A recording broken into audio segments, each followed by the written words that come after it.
قتل سے متعلق جو تحریر تھی، اور اس کے اندر بنیادی بات یہ تھی کہ قتل کی وہ شکل جس کے اندر قصاص یا کفارہ واجب ہو تو قاتل میراث سے محروم ہو جاتا ہے۔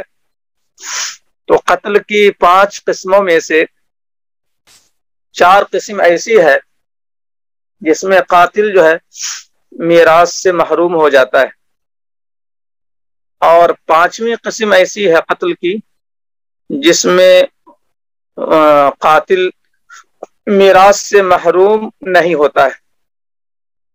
اب وہ ایک مرتبہ میں تیزی سے پڑھتا ہوں۔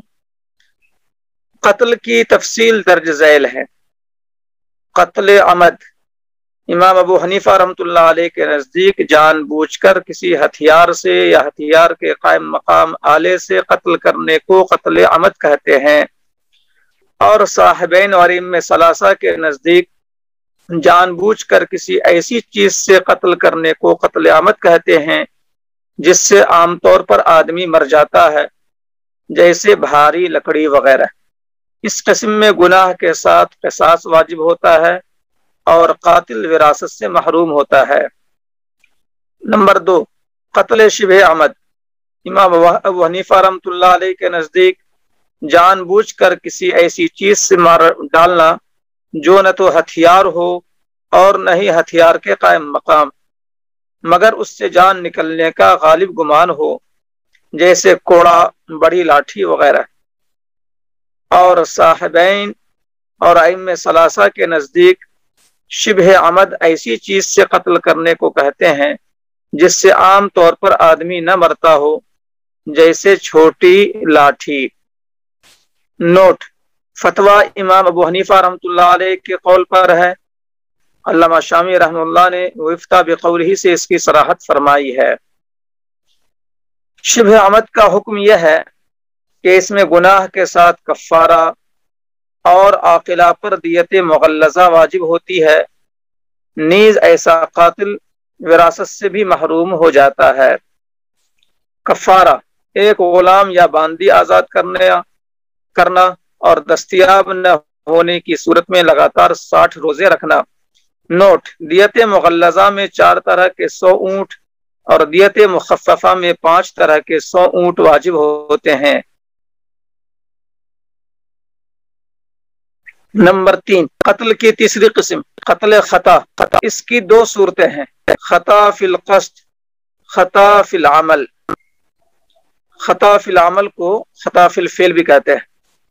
کسی مسلمان کو شکار سمجھ کر مار ڈالنے کو خطا فی القصد کہتے ہیں، جیسے کوئی اپنے مورث کو شکار سمجھ کر مار ڈالے اور نشانہ تو خطا فی القصد میں جو ہے گویا کہ غلط فہمی ہو گئی، شکار سمجھ لیا، انسان کو اپنے ہی مورث کو شکار سمجھ لیا، گویا کہ سمجھنے میں غلط فہمی ہو گئی خطا فی القصد میں۔ اور خطا فی العمل میں جو ہے نشانہ چوک جائے، اور نشانہ چوک جانے کو خطا فی العمل کہتے ہیں، جیسے ہرن کا نشانہ کر کے فائر کیا، اچانک مورث سامنے آ گیا اور اسے گولی لگ گئی، یا بلا قصد و ارادہ بندوق درست کرتے ہوئے گولی چلی جس سے مورث کی موت واقع ہو گئی، تو یہ خطا فی العمل ہے، نشانہ چوک جانا۔ تو قتل خطا کی یہ شکل تھی۔ اس کے بعد ہے نمبر 4، شبہ خطا۔ شبہ خطا جو ہے اس کو جاری مجرا خطا بھی بولتے ہیں، شبہ خطا یا جاری مجرا خطا۔ تو جاری مجرا خطا یا شبہ خطا انجان قتل کا ہو جانا۔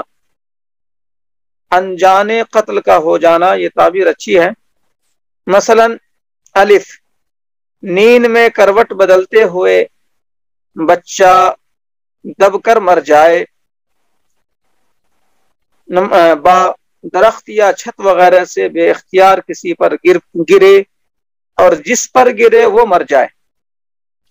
قتل خطا کی دونوں قسموں میں کفارہ اور دیت خفیفہ لازم ہوتی ہے، نیز ایسا قاتل وراثت سے بھی محروم ہو جاتا ہے۔ تو آپ نے دیکھا کہ یہ چاروں قتل جو ہیں یہ اس میں میراث سے محرومی ہوتی ہے، قتل عمد، قتل شبہ عمد، قتل خطا اور شبہ خطا، ان چاروں میں قاتل میراث سے محروم ہو جاتا ہے۔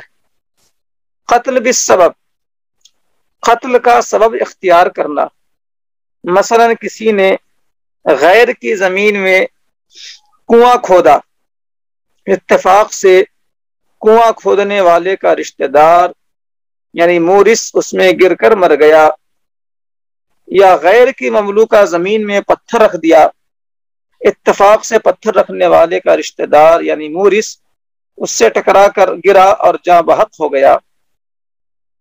اس قتل میں صرف عاقلہ پر دیت واجب ہوتی ہے، نہ تو کفارہ واجب ہوتا ہے اور نہ ہی قاتل وراثت سے محروم ہوتا ہے۔ تو یہ پانچواں قتل صرف ایسا ہے، پانچ قسمیں جو قتل کی ہیں اس میں پانچویں قسم یعنی آخری قسم صرف یہی ایک ایسی شکل ہے جس میں قاتل میراث سے محروم نہیں ہوتا ہے، جس نے غیر کی زمین میں کنواں کھود دیا یعنی اپنی زمین میں نہیں، اور کنواں میں جو ہے اپنا مورث مر گیا گر کر، یا غیر کی مملوکہ زمین میں پتھر رکھ دیا اور گاڑی سے آ رہا تھا اور ٹکرا گیا اپنا ہی رشتہ دار جو کہ مورث بن رہا ہے اس قاتل کا، پتھر رکھنے والے کا، تو اس طرح سے قتل کا ذریعہ بنا یہ پتھر رکھنے والا وارث، تو بہرحال اس شکل میں میراث سے محرومی نہیں ہوگی، اس لیے کہ اس کے اندر قصاص یا کفارہ واجب نہیں ہوتا ہے، صرف جو ہے دیت واجب ہوتی ہے۔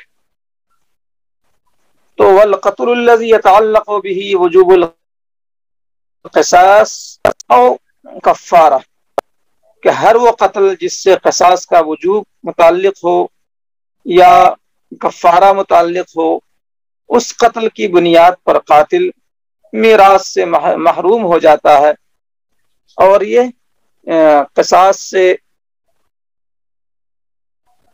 جا مباشرتاً نہ ہونے کی وجہ سے، جا چونکہ اس نے قاتل مقتول محلوق کو اس نے مارنے کا کوئی ارادہ نہیں کیا، نہ تو وہ قتل عمد ہے، نہ شبہ عمد ہے، نہ قتل خطا ہے، بلکہ ایک سبب، ایک ذریعہ بنا پتھر رکھنے کی وجہ سے، تو بہرحال مباشر نہیں رہا وہ۔ تو یہ تھوڑی سی وضاحت ہو گئی۔ دار کا اختلاف حقیقی،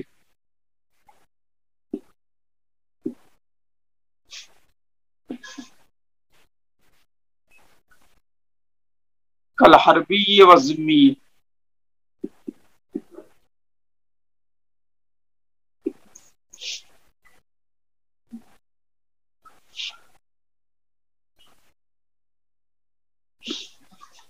اب یہاں پر آپ دیکھیں کہ کتاب میں یہ بات آئی تھی کہ دار کا اختلاف ہو تو میراث سے محرومی ہوگی، اور اس کا تعلق جو ہے کفار سے ہے، مسلمانوں سے نہیں ہے، یہ بات بھی آ چکی ہے۔ تو دار کا اختلاف حقیقی ہو تو ایک کافر اپنے کافر مورث کا وارث نہیں ہوگا۔ اب جیسے کہ امریکہ مان لیجیے دارالحرم ہے،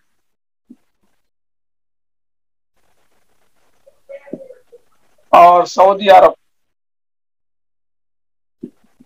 یہ ہے دارالاسلام۔ اب امریکہ میں باپ کافر مر گیا، اس کا بیٹا سعودی عرب میں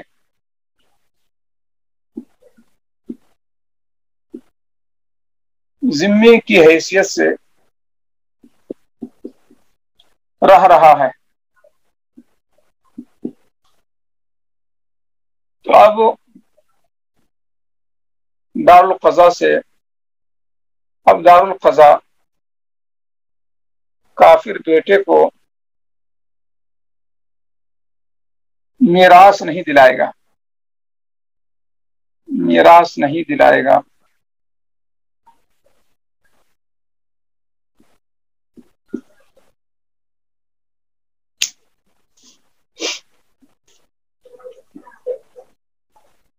یہاں پر آپ دیکھیں، امریکہ میں باپ کافر مر گیا، اس کا بیٹا سعودی عرب میں ذمہ کی حیثیت سے رہ رہا ہے. تو حربی جو ہے، حربی کسے کہتے ہیں؟ حربی جو ہے دارالحرب کا باشندہ، اور ذمہ کسے کہتے ہیں؟ دارالاسلام کا شہری جو جزیہ دے کر رہتا ہے.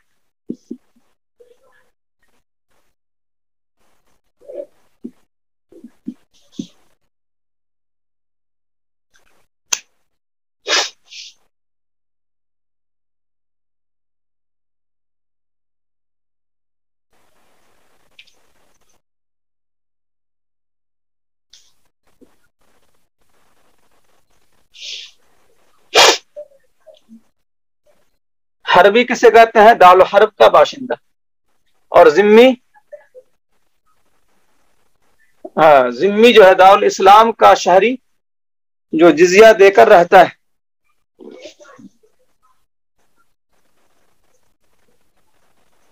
اب تو میرے خیال سے دکھ رہا ہوگا.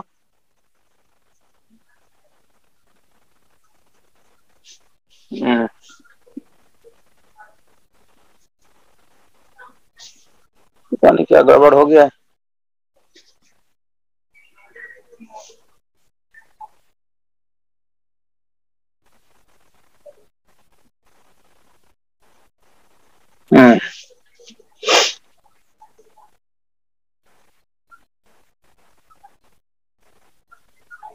ذمہ دارالاسلام کا شہری جو جزیہ دے کر رہتا ہے.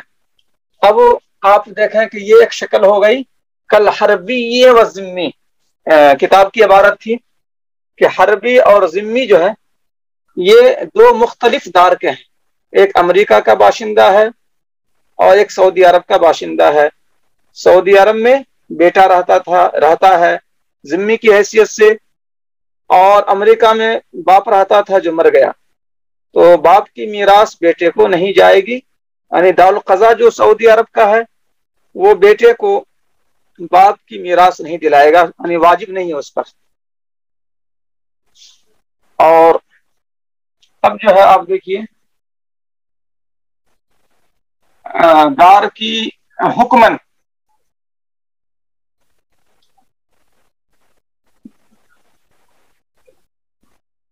حکمن کی جو مثال ہے کتاب میں،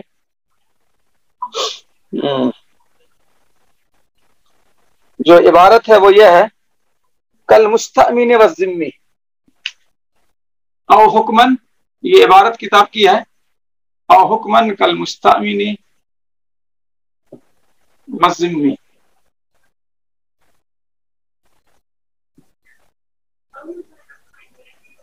دار کا اختلاف، دار کا اختلاف حکمن ہو.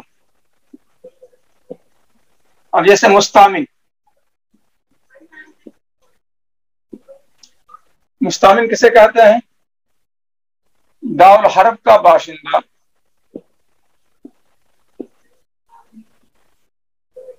جو ویزا لے کر دارالاسلام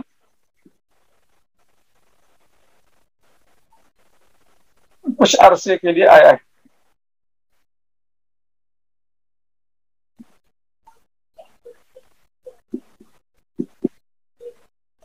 دارالحرب کا باشندہ جو ویزا لے کر دارالاسلام کچھ عرصے کے لیے آیا ہے، یہ ہو گیا مستامن. اور ذمی کی تعریف تو ہو ہی گئی. تو امریکہ جو دارالحرب ہے، امریکہ کا باشندہ باپ ویزا لے کر سعودی عرب اپنے بیٹے کے پاس آیا، جو بیٹا سعودی میں ذمہ کی حیثیت سے رہ رہا ہے، اب باپ کا انتقال سعودی عرب میں ہو گیا۔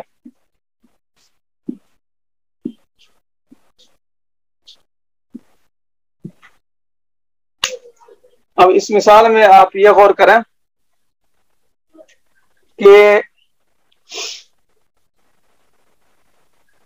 سعودی عرب میں اپنے بیٹے کے پاس کون آیا ہے؟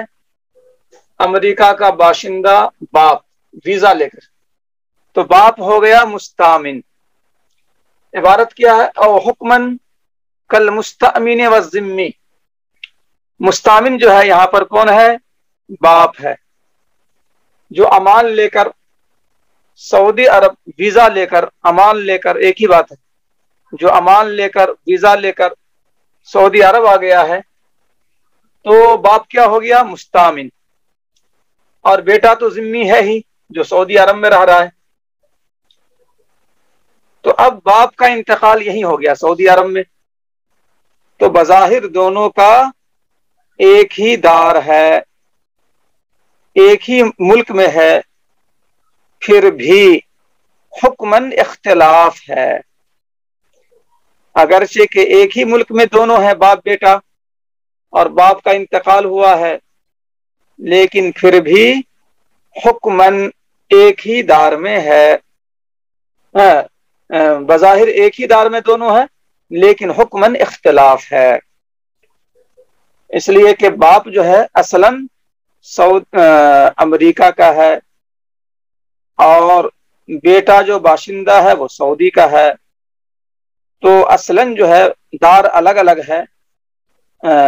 حکمن او حکمن حکمن جو ہے دار الگ الگ ہے، بظاہر ایک دار میں، میں نے پتہ نہیں کیا کہہ دیا، بظاہر ایک دار میں ہے، لیکن ایک دار میں بظاہر رہنے کے باوجود اسے حکمن الگ الگ مانا گیا ہے۔ اس جملے کو ذہن میں رکھیے، پہلے شاید میں نے الٹا کہہ دیا، بظاہر دونوں ایک ہی دار میں ہے، لیکن حکمن دونوں کا دار الگ الگ تسلیم کیا گیا ہے۔ چونکہ مستامن جو ہوتا ہے وہ تو وقتی طور پر سعودی عرب آیا تھا، اتفاق سے مر گیا، لیکن وہ اس دار کا ہے ہی نہیں، وہ تو امریکہ کا ہے باپ، لہذا حکمن دار مختلف ہی مانا جائے گا بظاہر ایک دار میں انتقال کے باوجود۔ تو امریکہ کا باشندہ باپ ویزا لے کر سعودی عرب اپنے بیٹے کے پاس آیا، جو بیٹا سعودی عرب میں ذمی کی حیثیت سے رہ رہا ہے۔ اب باپ کا انتقال سعودی عرب میں ہو گیا، تو یہ دار کے اختلاف کی شکل حکمن ہے، بظاہر دار ایک ہی ہے، لیکن حکمن دار الگ الگ ہے، لہذا اس شکل میں بھی معاملہ دار القضاء چلا جائے تو قاضی پر لازم نہیں ہے کہ بیٹے کو میراث دلائے، وہ بیٹا اپنے طور پر جو کرنا ہے کر لے، اور اس کے بھائی وغیرہ امریکہ میں ہے جو کرنا ہے کر لے آپس میں، لیکن مسلمان کی ذمہ داری، مسلمان قاضی کی ذمہ داری نہیں ہے کہ اس کو میراث میں حصہ دلائے، اس پر لازم نہیں ہے شرعاً۔ تو یہ حکمن کی مثال ہو گئی، دار کا اختلاف حکمن ہو۔ اور آخری تعبیر یہ ہے اوی الحربیین من دارین مختلفین،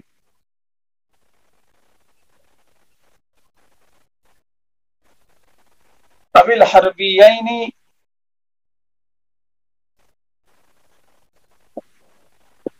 من دارین مختلفین۔ یہ ایک مثال ہے دار کے اختلاف. اب اس میں غور کریں، دو الگ الگ دار کے دو حربی، ایک حربی جو ہے، ایک حربی مثلا باپ امریکہ میں ہے،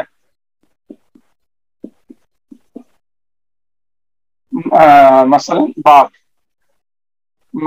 باپ امریکہ میں ہے. دوسرا حربی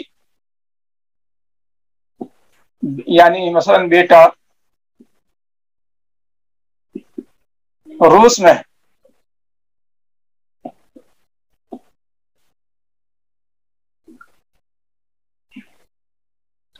باپ کا انتقال امریکہ میں ہوا اور بیٹا جو روس میں ہے اس نے سعودی عرب کے قاضی سے کہا کہ مجھے باپ کی میراث سے حصہ دلاؤ. تو قاضی پر میراث دلانے کی ذمہ داری نہیں ہوگی.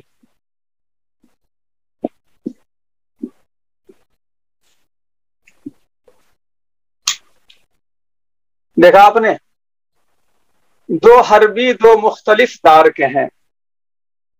ایک حربی مثلا باپ امریکہ میں ہے، دوسرا حربی مثلا بیٹا روس میں ہے.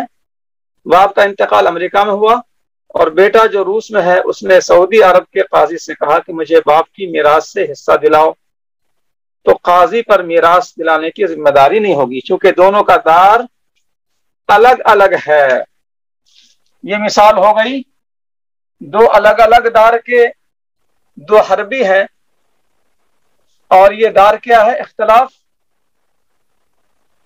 یہ دار کا اختلاف حقیقی ہے.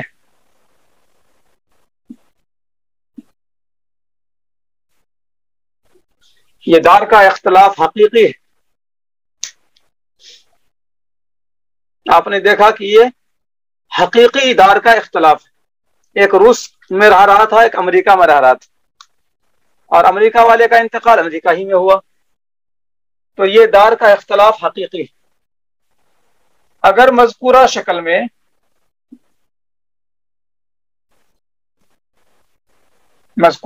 میں باپ بیٹا ویزا لے کر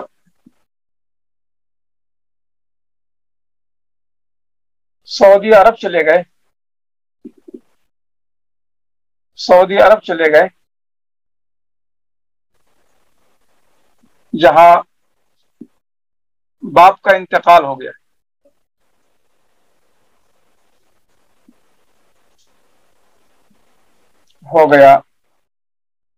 تو بظاہر دونوں ایک ہی دار میں ہیں.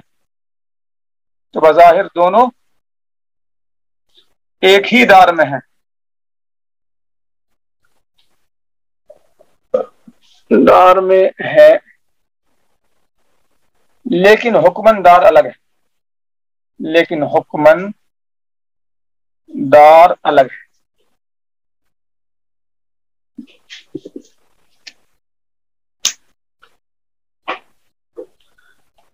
اگر مذکورہ شکل میں یعنی کہ ایک امریکہ کا ہے باپ اور ایک روس کا ہے بیٹا، مذکورہ شکل سے مراد اگر مذکورہ شکل میں باپ بیٹا ویزا لے کر سعودی عرب چلے گئے دونوں مل کر جہاں باپ کا انتقال ہو گیا تو بظاہر دونوں ایک ہی دار میں ہے لیکن حکمن دار الگ ہے.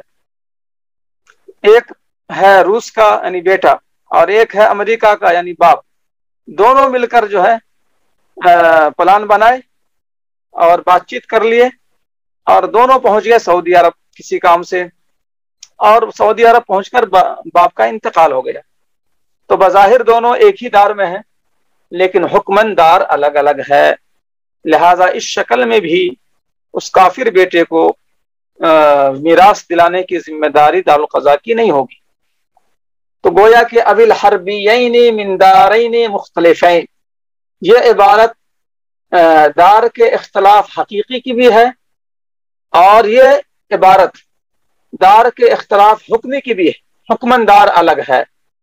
یہ ایک ٹکڑا جو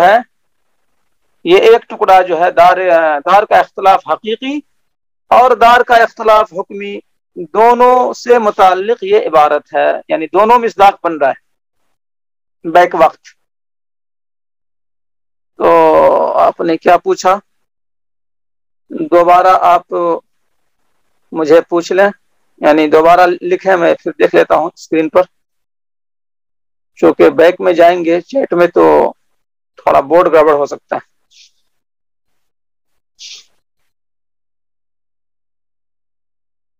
تو یہ کل کی جو عبارت تھی وہ عبارت مکمل ہو گئی، اور اب جو ہے آگے کا سبق ہے۔ تو آگے کے لیے حکمن یا حقیقتاً، یعنی دونوں کے دار کا اختلاف چاہے حقیقی ہو اور دار کا اختلاف چاہے حکمی ہو، تو حقیقی اختلاف کی شکل بھی آپ کے سامنے آئی، کل حربی و ذمی، وہ عبارت آئی، اور حکمن اختلاف کی مثال آئی تھی کل مستأمن و ذمی، تو وہ یہاں پر دار کا اختلاف دونوں ہے۔ اس عبارت میں نے وہی بتلانا چاہ رہا تھا کہ اس عبارت میں دونوں مثالیں ہیں۔ جب یہ والی شکل ہوگی پہلی تو اختلاف حقیقی ہے دار کا، اور جب نیچے والی شکل ہوگی تو پھر دار کا اختلاف حکمی ہے۔ تو یہ دونوں شکل اس عبارت کے اندر موجود ہے۔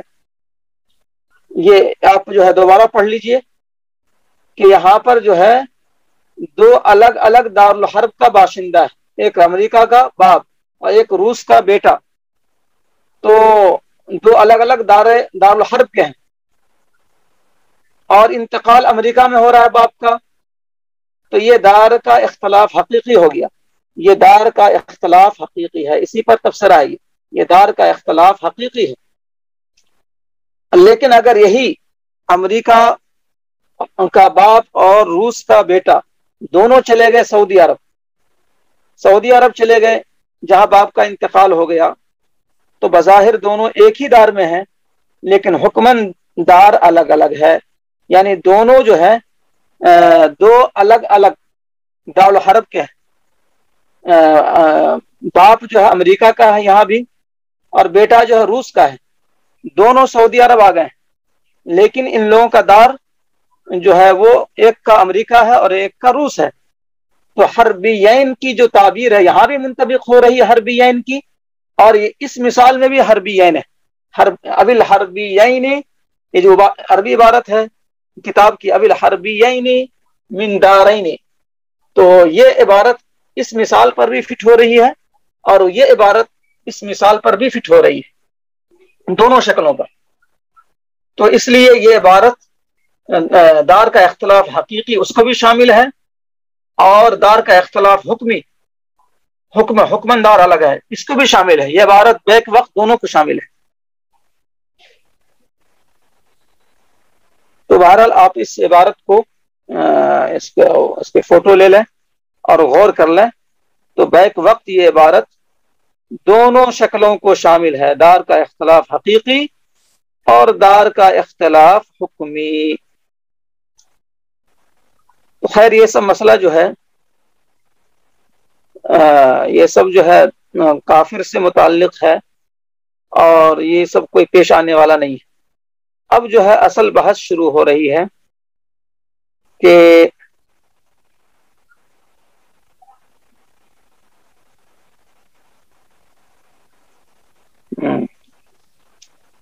کافر جو ہے آپس میں کیا کریں گے، وہ اپنے مرضی کے مالک ہیں، لیکن جب کافر کا معاملہ دارالقضاء مسلمان کے عدالت میں آ جائے تو اس اعتبار سے یہ سب احکام ہیں کہ کافروں کا معاملہ ہمارے دارالقضاء میں آ جائے جبکہ وہ ہمارے دار کا ہے بھی نہیں، کسی اور دار کا ہے، کسی اور ملک کا ہے، جو ہمارا اس پر زور نہیں چلتا تو ہم انہیں حصہ کیسے دلا سکتے ہیں؟ ہاں، مسلمان کہیں بھی ہو وہ وارث ہوگا، یہ تو بات آ چکی تھی اس سے پہلے. مسلمان دنیا کی کسی بھی کونے میں ہو وہ جو ہے وارث ہوگا.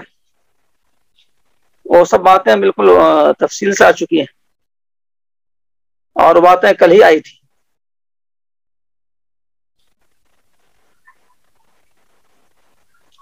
اب جو ہے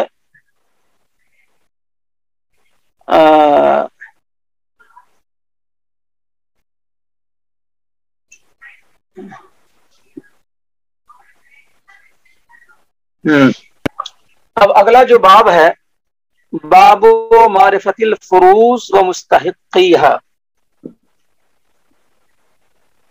باب معرفت الفروض و مستحقیہا، اس کو میں تھوڑا سا بورڈ پر سمجھاتا ہوں اور اس کے بعد وقت بچاتا ہوں، کتاب کی طرف آتا ہوں. اب جو ہے اصل میں آپ لوگوں کو احوال یاد کرنے ہیں ذوی الفروض کے. باب معرفت الفروض و مستحقیہا.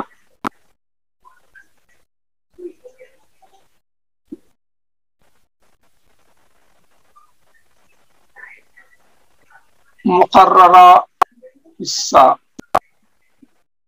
اور ان حصوں کے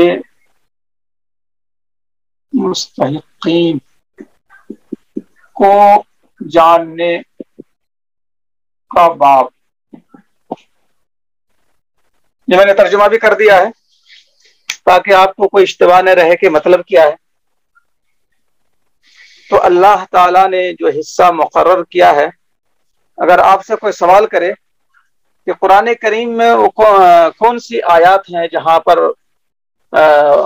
میراث کے احکام، وارثین کے حصے بیان کیے گئے ہیں، تو بنیادی طور پر دو آیتیں ہیں. لمبی آیت، تفصیلی آیت سورہ نساء کا 3 پیج ہے، یوصیکم اللہ فی اولادکم للذکر مثل حظ الانثیین، اس میں تفصیلات ہیں. تو بنیادی طور پر وہ آیت پہلی ہے، لمبی اور تفصیلی. اور سورہ نساء میں آخری آیات ہیں. یستفتونک قل اللہ یفتیکم فی الکلالہ، اور اس کے بعد ایک آیت ہے، اس کے بعد سورہ نساء ختم ہو گئی ہے، پھر سورہ مائدہ شروع ہوئی. تو سورہ نساء کا جو ہے، سورہ نساء جو ہے اس کا آخری حصہ اور سورہ نساء کا 3 پیج یوصیکم اللہ فی اولادکم یہاں، اور آخر میں یستفتونک قل اللہ یفتیکم فی الکلالہ، وہ والے آیت. تو ان دونوں آیتوں کی تفسیر دیکھ لیں آپ تو بہت کچھ اس میں معلومات حاصل ہو جائیں گی.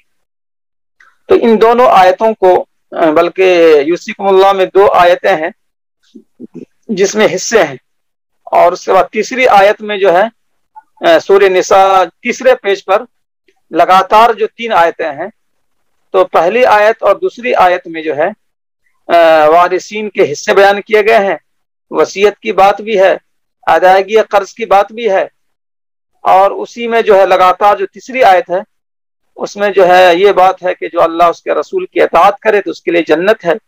ومن یعص اللہ ورسولہ ویتعدی حدودہ یدخلہ نارا خالدا فیہا ولہ عذاب مہین. جو ان حدود کی جو ہے پاسداری نہ کرے، نافرمانی کرے، تو اللہ نے اس کے لیے جہنم تیار کر رکھی ہے. تو یوصیکم اللہ جو آیت ہے وہاں پر یوصیکم اللہ والی آیت وہ نمبر 1، اور ٹھیک اس کے نیچے نمبر 2 آیت، پھر اس کے بعد تیسری آیت.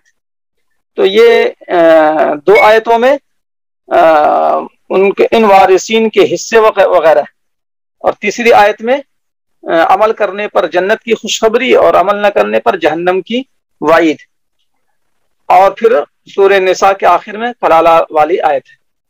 تو اس طرح سے جو ہے آپ بتلا سکتے ہیں کہ یہ آیت میراث ہے۔ اب یہاں پر آئیے کہ فروض جو اللہ نے حصے مقرر فرمائے وہ کیا کیا ہیں۔ تو اللہ نے جو حصے مقرر فرمائے ہیں وہ مقررہ حصے 6 ہیں۔ اب کتاب کی عبارت ہے الفروض المقدرہ فی کتاب اللہ ستۃ، وہ حصے جو اللہ کی کتاب میں مقرر ہیں وہ 6 ہیں۔ النصف والربع والثمن، اور اس کے بعد ہے والثلثان والثلث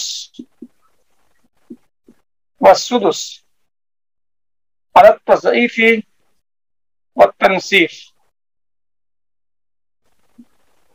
تضعيف والتنصيف۔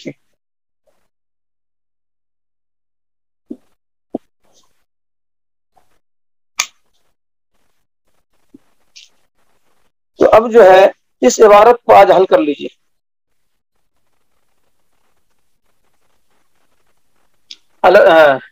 یہ جو ہے کتاب کی عبارت ہے الفروض المقدرہ فی کتاب اللہ ستۃ، اللہ کی کتاب میں مقررہ حصے 6 ہیں، 7واں نہیں ہے، 8واں نہیں ہے۔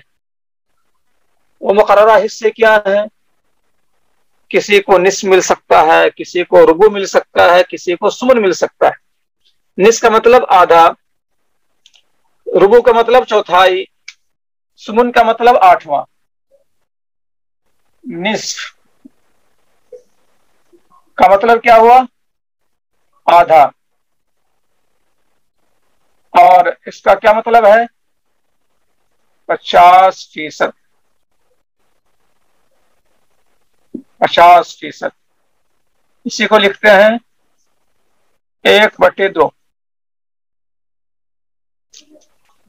جو لوگ حساب سے واقف ہیں ان کے لیے جو ہے یہ کوئی مشکل چیز نہیں ہے، بلکہ آسان ترین ہے، اور جو حساب سے جن کی مناسبت نہیں ہے تو بہرحال ان کے لیے دقت تو ہوگی، اس لیے ان کو تھوڑا سیکھنا پڑے گا۔ وہ تھوڑا کچھ محنت کر کے آئیں، اپنے گھر میں جو لوگ جانتے ہوں ان سے تھوڑا سیکھیں۔ تو نصف کا مطلب آدھا، آدھا کا مطلب 50%، اور 50% کو ہم 1/2 بھی لکھتے ہیں۔ یہ سب کے سب ایک ہی بات ہے۔ اب جو لوگ واقف ہیں ان کے لیے تو دیکھیے انہوں نے لکھ دیا 1/2، 1/3، بالکل صحیح ہے۔ ربع کا مطلب چوتھائی، اس کا مطلب ہے 25%، اور اس کو لکھتے ہیں 1/4۔ تو اس پر غور کر لیں، جو حضرات نہیں جانتے ہیں وہ کم سے کم نوٹ کر کے ذہن میں بٹھا لیں تو کام آئے گا، ذہن میں بٹھا لیں۔ وہ ثمن کا مطلب ہے 8واں حصہ۔ فیصد کے اعتبار سے اگر بولیں گے تو 12.50%، اور اس کو بٹے میں اگر لکھیں گے تو 1/8۔ پوائنٹ ایسے لکھتے ہیں، کیلکولیٹر آپ کو جو ہے مدد لینی پڑے گی آئندہ۔ تو 12.50 کو جو ہے 5 بھی بول دیتے ہیں، کیلکولیٹر میں بعض جگہ جو ہے خالی 5 آئے گا، 0 نہیں آئے گا۔ تو بہرحال وہ 5 جو ہے، جب خالی 5 آئے تو سمجھیے کہ 50 ہے، خالی پوائنٹ کے بعد خالی 5 آئے تو سمجھیے کہ 50۔ یہ بات ذہن میں رکھیے آپ۔ 12.50 12.5%، 8واں حصہ 12.5%، 1/8، یہ ساری چیزیں ایک ہیں، ان میں کوئی فرق نہیں ہے۔ ثمن یعنی 8واں حصہ، یعنی 12.5%، یعنی 1/8، یہ تمام کے تمام برابر ہے. اور سلوسان 2/3 حصے یہ برابر ہے. 2/3 کا مطلب ہے 66.66%، یعنی 66 سے زیادہ 67 سے کم. سلوسان کا مطلب 2/3 حصے 66.66%، اور اس کو لکھتے ہیں 2/3. اور سلس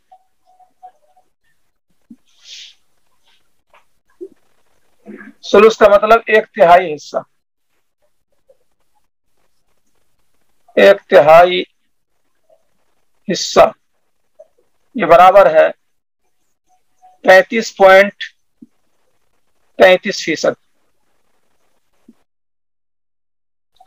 اور اس کو لکھتے ہیں 1/3.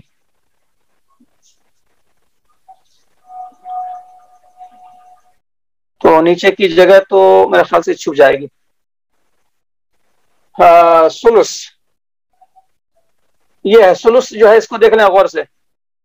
جو ساتھی حساب میں کمزور ہیں وہ لکھ لیں، خاص طور پر کم از کم ذہن میں بٹھا لیں.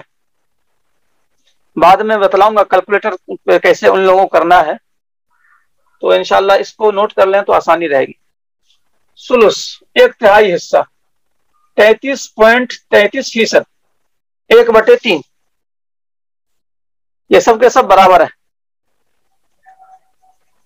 اور بچ گیا کتنا؟ تو جگہ وہاں نہیں ہے تو میں یہاں لکھ دیتا ہوں. سدس یہ برابر ہے 6واں حصہ، یہ برابر ہے 16.66%، یہ برابر ہے 1/6.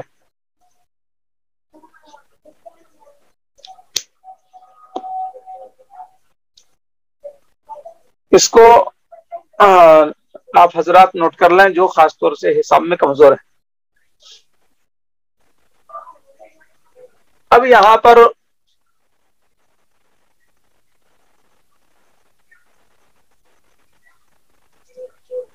پر یہ دیکھیں، پہلی بات یہ معلوم ہوئی کہ مقررہ حصے 6 ہیں. مقررہ حصے 6 ہیں: نصف، ربع، ثمن، ثلثان، ثلث، سدس. نصف کا کیا مطلب ہے، ربع کا کیا مطلب ہے، ثمن کا کیا مطلب ہے، ایک حد تک یہاں پر بات آ گئی ہے. نصف آدھا، ربع چوتھائی، ثمن 8واں، ثلثان 2/3، ثلث 1/3، سدس 6واں حصہ. فیصد میں کیا بولیں گے؟ فیصد بھی موجود ہے آپ کے پاس. بٹے میں کیا بولیں گے؟ بٹے بھی موجود ہے آپ کے پاس. تو مقررہ حصے بس اتنے ہی ہے، اس سے آگے پیچھے نہیں ہے.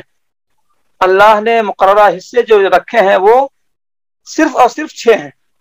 جتنے بھی اصحاب الفرائض ہیں، اصحاب الفروض، اصحاب الفرائض، سب ایک ہی بات ہے. تو اصحاب الفروض جتنے بھی ہیں، اصحاب الفرائض جتنے بھی ہیں، ان کو حصہ اسی دائرے میں ملتا ہے.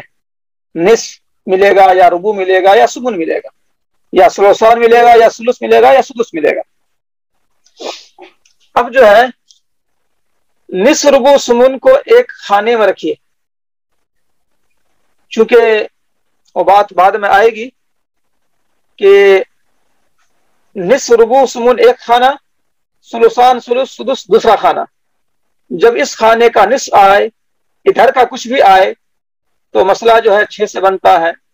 جب اس خانے کا ربع آئے، اس خانے کا کچھ بھی آئے، مسئلہ 12 سے بنتا ہے. مطلب ابھی آپ کو یاد نہیں کرنا ہے، وہ بعد میں آئے گا.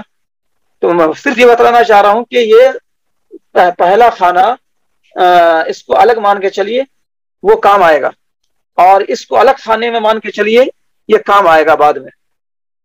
تو ہمیں یاد ایسے کرنا ہے: نصف، ربع، ثمن